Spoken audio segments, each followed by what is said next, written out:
Hello peeps, Averageteadrinker here, and we're back again with another walkthrough commentary video, and today we'll be going through a plus 13 Grim Batol I did in a pug run. In the video, I'll be going over my thought process for the bosses and the trash packs, just kind of breaking down when I pop my defensives and use cooldowns. I believe the group was a 4-man pre-made and I managed to just hop in as the final spot. The run was incredibly smooth throughout, honestly, which is surprising for Grim Batol in particular because that dungeon's quite a nasty one this season. I was around about 626 eye level when I did this dungeon, and I am still using the Ice Strike, Ellie Blast, and Nova build. By the way, if you do like the UI and weak auras, then you can join the Discord and you can just grab them for free. But on that note, let's get into the dungeon. So, straight into the dungeon, I'm with, it's either a 3 or a 4-man pre-made. I joined the group last, but I'm pretty sure they were together. It is a plus 13 Grim Batol. As you can see, I've done my pre-stacking shenanigans. My next spender over 5 will give me a Tempest stack. I did actually forget to press Wolves because I kind of last minute was trying to set up my recording. So we don't actually have Maelstrom going into the first pull, but it's not too big of a deal because you get Maelstrom super fast when you pop everything at the start. Here in Grim Batol, I normally have my focus kick on the Earthcaller. You pull this alongside the Dragon. My potion weaker as you can hear it. Sometimes you pull this back as well, depending, which we did. So Evoker's going to pop Lust. I'm going to set up my 2 Flame Shocks. Now I'm going to do my Chain Lightning to get my Tempest proc. And now I've moved myself there to be knocked back towards this side so I don't get flung off down the middle. I could have positioned slightly to the right and just got hit into this wall right here. But generally on this first pack, and focusing down the Destroyer because you don't want to really be dealing with too many of the knockbacks because your range will have to keep LOSing them. So it just kind of means you end up fighting the pack for longer. The tank then chains this Overseer, quite ballsy from him. I've got my P-Wave combo and Tempest, and as you saw, instantly ripped aggro, got a melee hit and died. This is sometimes the case with us. We blast coming into pack sometimes, and it's hard for tanks to gain aggro. So it's very dependent really. Some tanks I go in, they're fine with it. Other tanks they're not. I have to give them a few seconds. I normally kind of figure out within the first few pulls how I'm meant to be playing with different tanks. But with the Overseer, generally you want to be focusing this one down as well.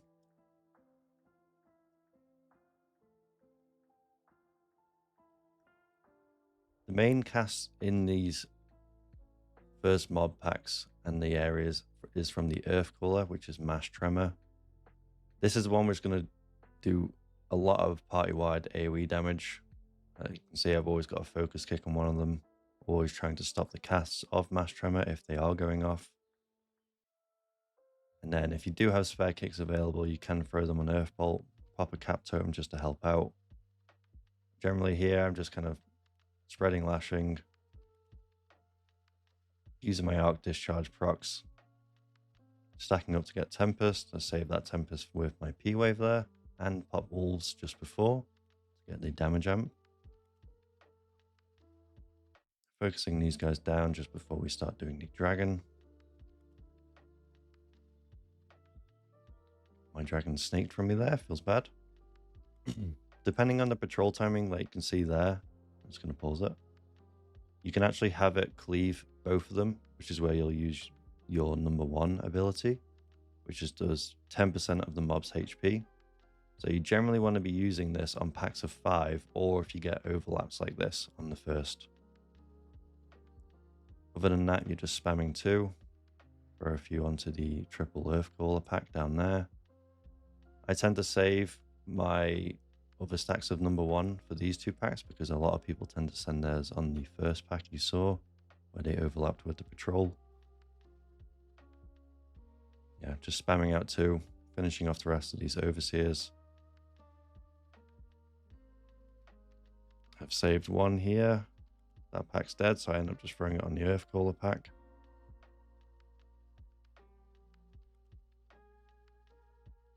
Going to skip slightly ahead to a mirror on the ads. So here we move to the ads. A few of them are already low HP. We chained the 3 earth callers to the bridge.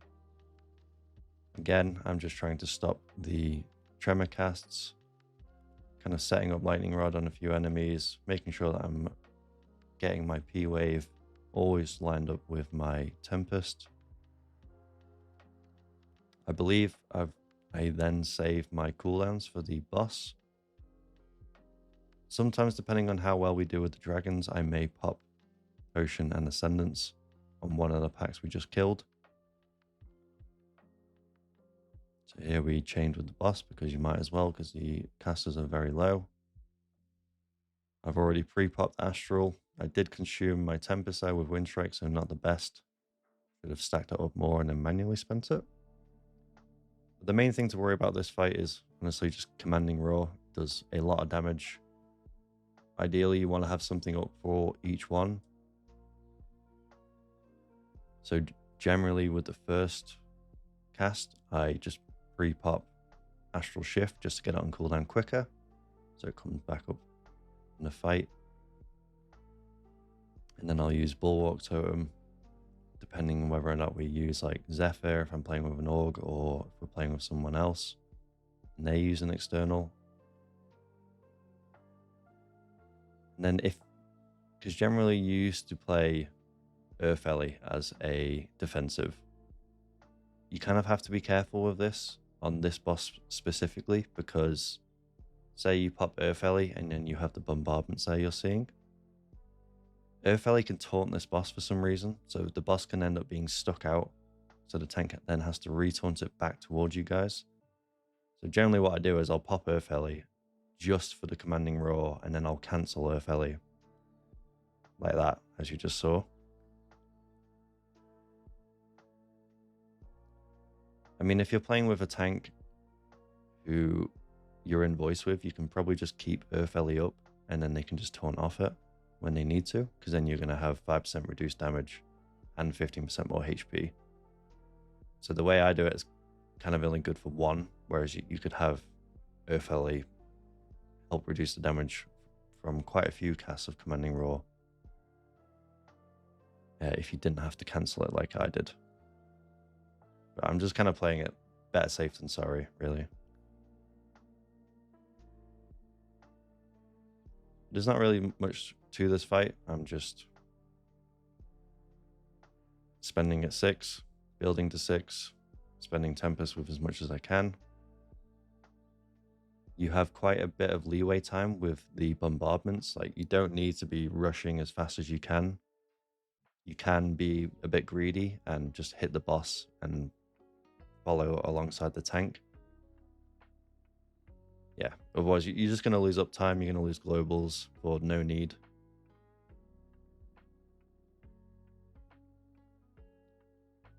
So now that the boss is dead, we're going to go through here to the second boss area. Just going to skip ahead.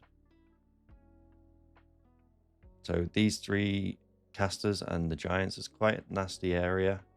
The 3 casters have a lot of kicks you need to be doing. You got the Shadow Flame Bolts and Sear Mind, which is kind of like Drain Fluids in Necrotic Wake. It's just going to be stunning the person they're targeting on.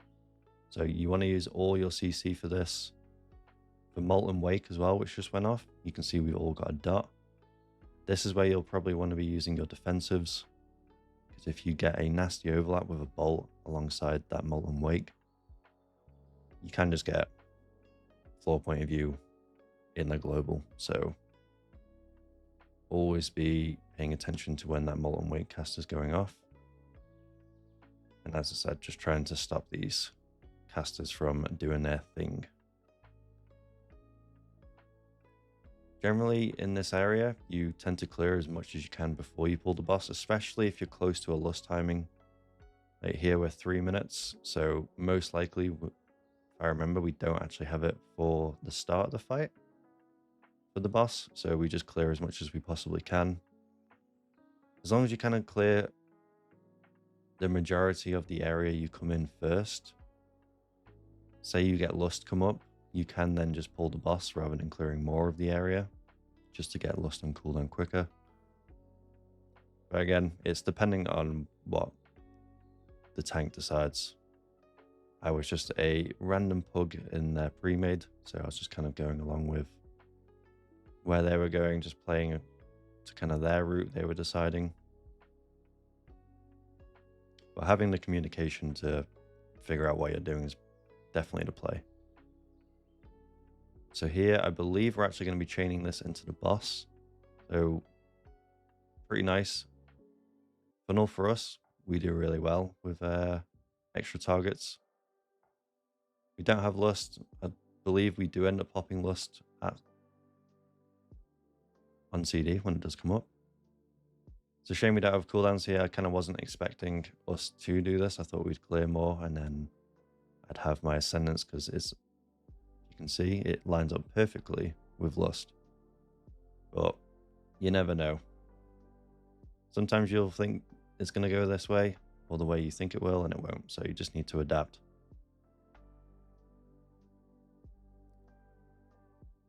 Playing with 2 DKs, Org and Shaman, you have pretty good stops. So you can kind of deal with these adds with relative ease. So as you just saw there, I dropped off the Molten Flurry debuff. It drops a pool underneath your feet. You want to kind of place that towards the other pools. And then just going to pause here. So the main things is, as I mentioned, Molten Flurry. You're going to pop the pools stacked with all the other stuff you've already placed. You're going to have the Cleave, which is a massive cone frontal. You definitely want to be baiting this either towards the lava or towards where you've come from. Definitely don't want to be on the opposite side of the boss to the place you'll be kiting to eventually. And then there's the AoE tick Forge Axe here. This is where you'll want to rotate your defensives. So again, here we did another chain with Lust, which is actually really good and saves some time. Saves us just doing a 3-pack afterwards. And we've got Ascendance, so it kind of worked out. I end up holding my P-Wave buff here. You can see I'm just cycling through Chain Lightnings, getting Lightning Rod up. Now I'm just focusing down the boss. Made quick work of that because I'm pretty sure the DK had cooldowns as well. As you can see, I'm popping my Forge Mace. Not my Forge Mace, my Molten Flurry with the other pools there. And with that AoE ticking damage, sometimes you can get the pools alongside the AoE cast going off. It normally lines up that way. So if you are getting that overlap, it's definitely worth popping Health Potion or using another defensive if you have one. And if you don't have one, maybe use Healing Surge just to help the healer keep you topped up, because they may have to debuff themselves. They may have to move.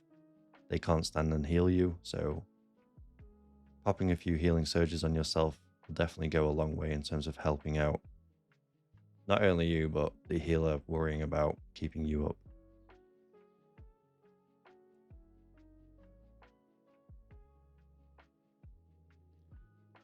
I'm not sure why I've been saying Molten Flurry. I meant Molten Spark. That's the pool dropping.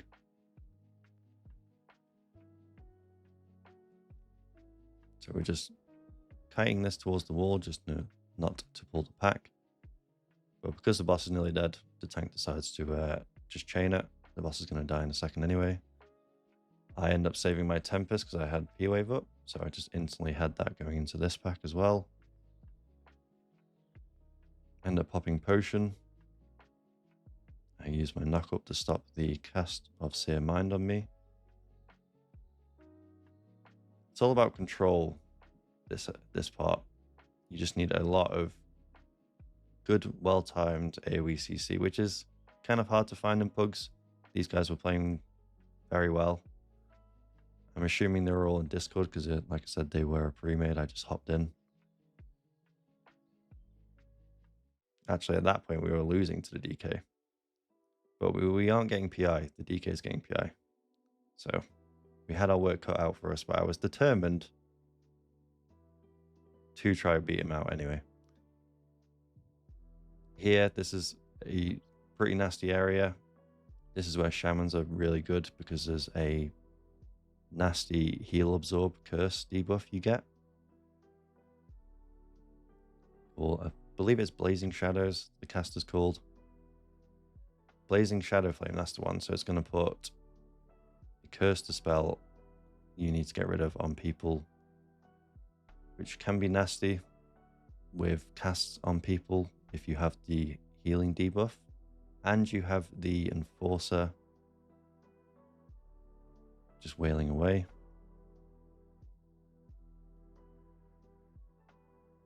There's kind of the mini lieutenant bosses here, which when they get to 50%, they do like an AoE swirly around them. And then they'll start doing ticking AoE damage. So here, Curse Dispelling, you can see how much it does. They're at critical HP. They've got a massive heal absorb.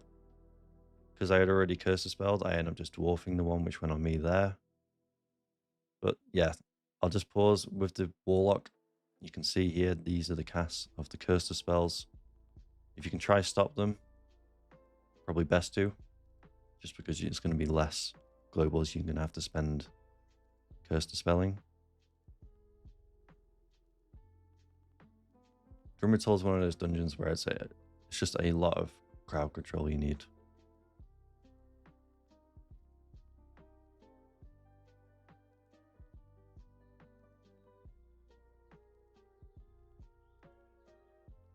That priest had 3 of them on him there. I probably could have. I didn't dispel the DK because I just thought maybe he may have AMS, but he didn't. Wasn't paying attention to his cooldown. But being the only Cursor spell, you're never going to have time to get rid of all of them.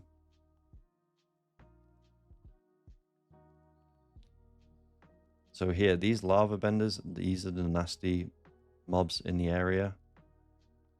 They've got a massive frontal, as you can see. And then the Warlocks are going to do the Blazing Shadow Flame with the cursors. So if you pair that alongside the mini bosses from the Lava Benders doing the AoE ticking damage, you need to be really quick with the cursor spells.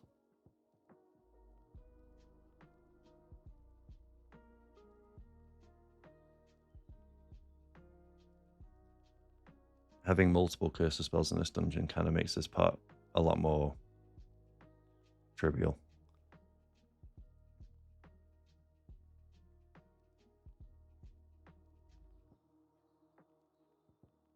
I think we may chain this pack. So he managed to grab this pack before it got here, otherwise it would have chained and it would have been a triple pack, and that would have been a big no-no. Here with these circles you get around you, just don't want to stack together because you're going to overlap and cleave each other. Not ideal. Again, I'm kind of just setting up with my tab target stuff, making sure to stop as many casts as I can, dispelling when I can. The main thing to be worrying about, and what a lot of people only really care about, is just the cursor spells. I know I've said cursor spell about 300 times, but honestly, it makes a world of difference for your healer. That's the most important thing, just getting those debuffs gone.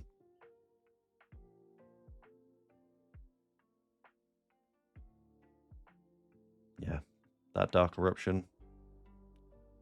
Always try spread. And maybe pop a defensive. Well, you should probably, yeah. I'd say that alongside the 50% ticking damage when eventually the mob goes below. That's where you'll want to start using defensives. So I use my knockup to stop the Searing Mindcast there.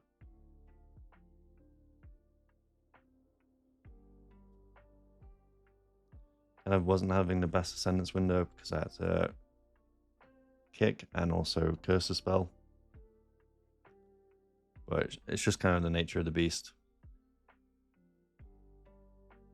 Control and dispelling takes priority over me just pressing Wind Strike or a Spender.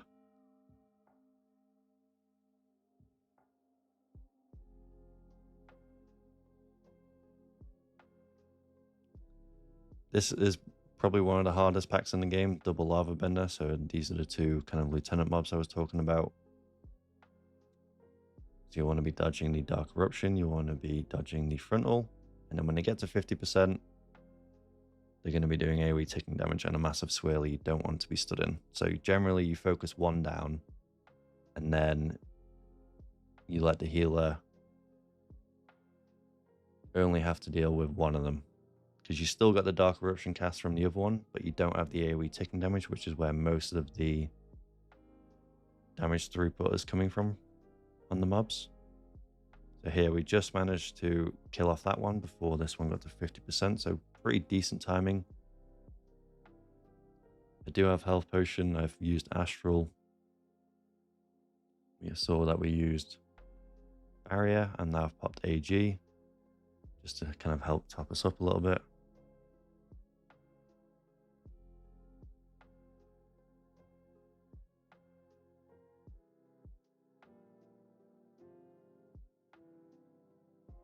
So phase 1 for this boss, it's just burn down, kick the bolts, focus down the ads which spawn from the invocation of Shadow Flame. As a melee, you never want to be on top of it, because say if this was focusing me now, you'd instantly trigger it and put a massive dot on everyone. So you always want to have a bit of distance and figure out who it's fixating first before you start hitting it down. So I believe you always get 2. I don't think I've ever had just 1. Maybe it might happen on a lower key, but from my understanding, you always get 2 of them. So here we've got Lust and 40. Can't tell of my Ascendance thing because I still haven't sorted that out. And I've noticed in the last 2 Grim Batols I've done, tanks pull it into this little cubby area here.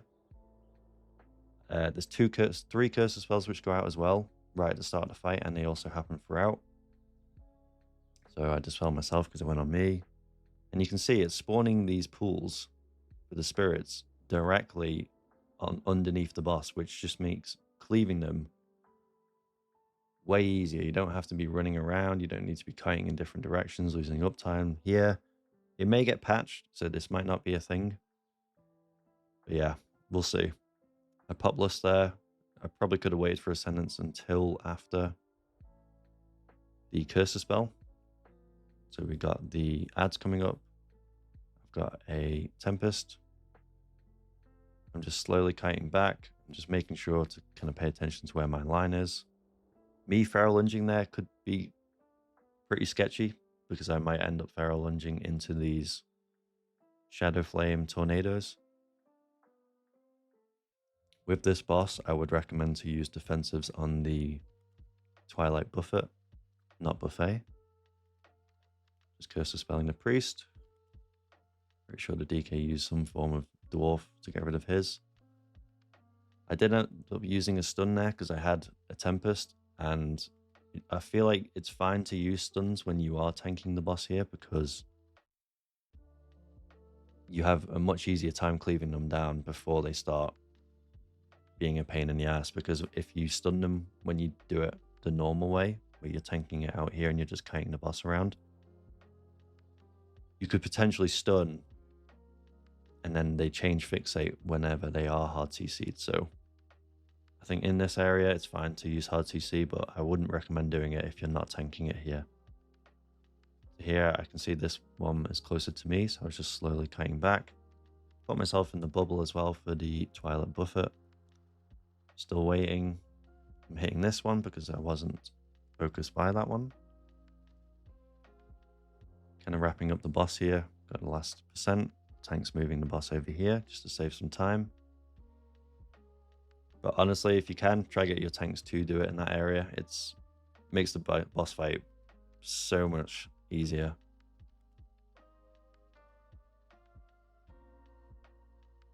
So here's kind of the same mobs you're dealing with again. You got the Warlocks with the Cursor spells.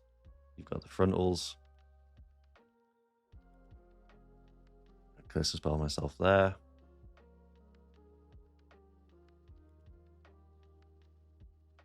Didn't have a lot of cooldowns going into this pack. I used my Cap Totem at the start here. Tank's just kiting now. Just focusing down the casters. Getting off my Cursor spells. You can see that I'm kind of positioned towards the bridge. That's just so that I'm not baiting any of the frontals towards my range. I end up getting bolted there, unfortunately. I could have kicked it. I think we had a few kicks available in the party, but I just wasn't paying attention to that one. More worried about just finishing off the mobs rather than getting that last cast, which is my bad.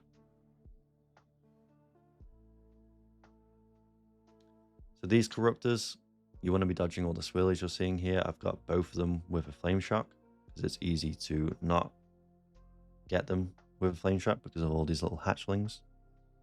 When you kill these hatchlings, you end up getting your, I believe it's shadow damage taken increased. And when they do the corrupt cast here, I'm just going to pause.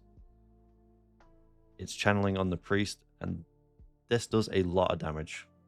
It's one of the probably hardest hitting abilities in the current dungeon pool. You have to be using something to keep yourself topped up.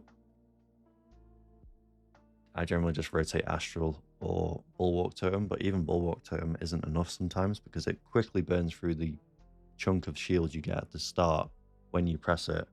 So just be wary to maybe use a health pot or use healing surges just to keep yourself up. And you always want to be focusing one of them down, just so you're not having to deal with two of them casting corrupt on you.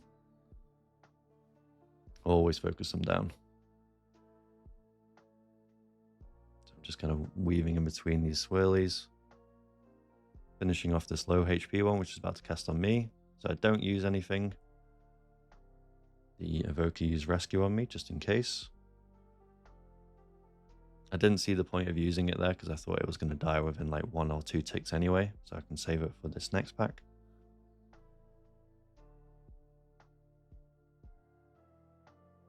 So we've got 3 Corruptors currently. I'm trying my best just to finish off this one first.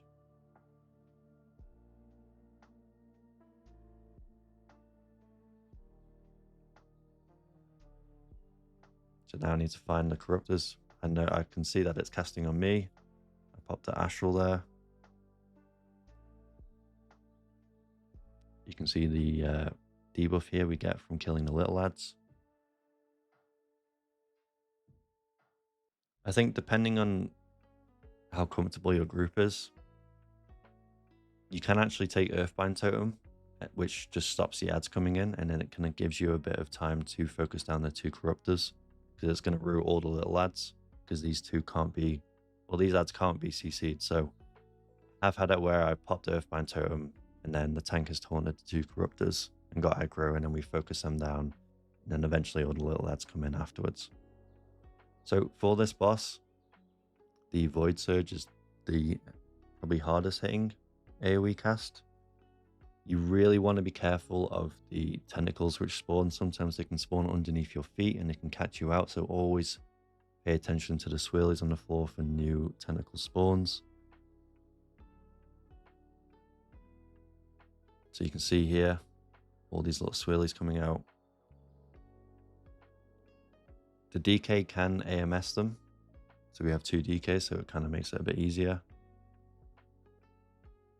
Generally, if you follow the tank, they're going to put it in a nice position. Sometimes tanks are worrying about not being one-shot from the tank crusher ability. So you can see this circle here. It's slowly collapsing in on us around us. So there's going to be a safe spot where it's going to go to the middle of where we need to kite the boss to. So if your tank isn't paying attention, you could maybe throw a ping just to point him in the right direction, because he may be worrying about other stuff. And when you do get into the little circle area, you want to be spread away from the other members of your group, because 2 of you are going to get a circle around you, which does a lot of damage and it cleaves.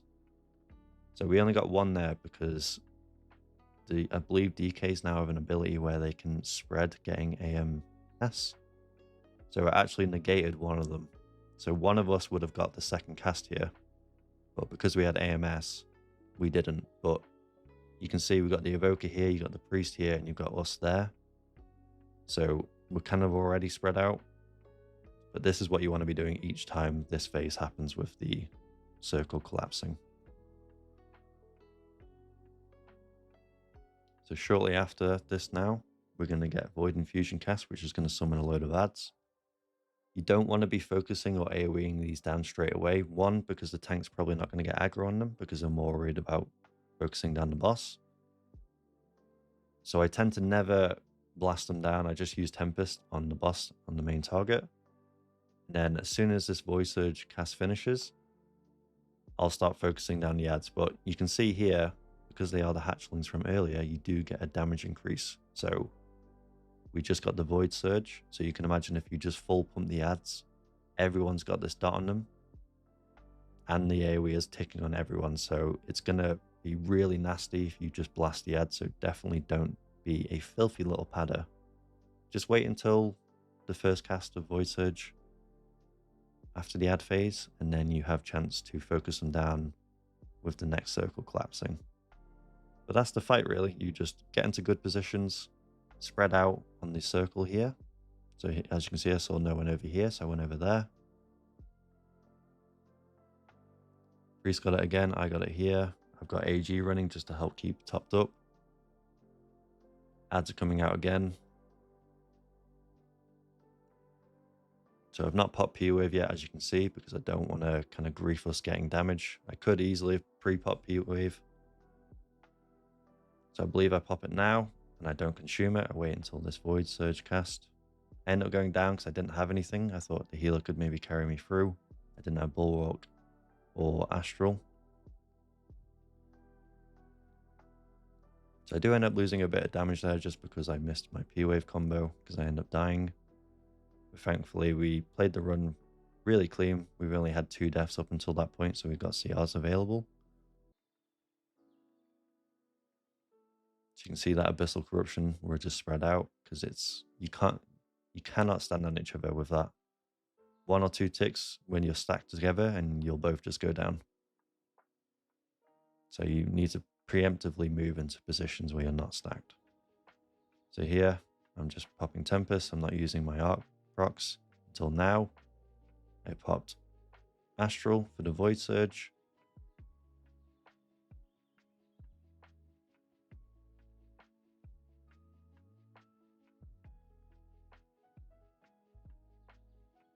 Just using the Fire Nova for Maelstrom generation there on the little ads.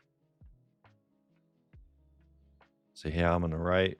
You can see all these guys are kind of stacked, so that's not the best place to be.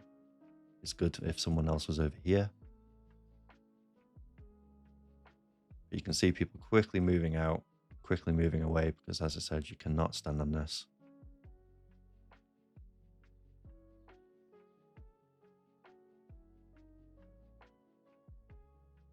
That's pretty much summing up the fight. I'm being a bit greedy here because I know the boss is dying, so I just threw out a cheeky P-Wave. That actually got us to 3k. That was the DK's breakdown. I instantly checked because I wasn't sure if, because I got 1 PI in the last boss. So I was like, have I been getting PI? But no, the DK was actually getting PI'd. So we did pretty well considering we only had 1 PI last boss, and then the DK had the other ones. So as you can see, 1 PI. That's my breakdown there, as you just saw. Feel free to pause it there. But yeah, that's it. I hope you enjoyed this Batol video. It's a pretty nasty dungeon. I did kind of repeat myself in certain mechanics just because they are very important. So I just thought if I keep talking about them, then you'll kind of understand the importance of the cursor spells and spreading out in this last boss. As always, if you do like the video, drop a like, hit a sub, join the Discord. We're getting a lot of people in the Discord recently. It's really nice to see new faces. And yeah, I'll catch you on the next one. Peace.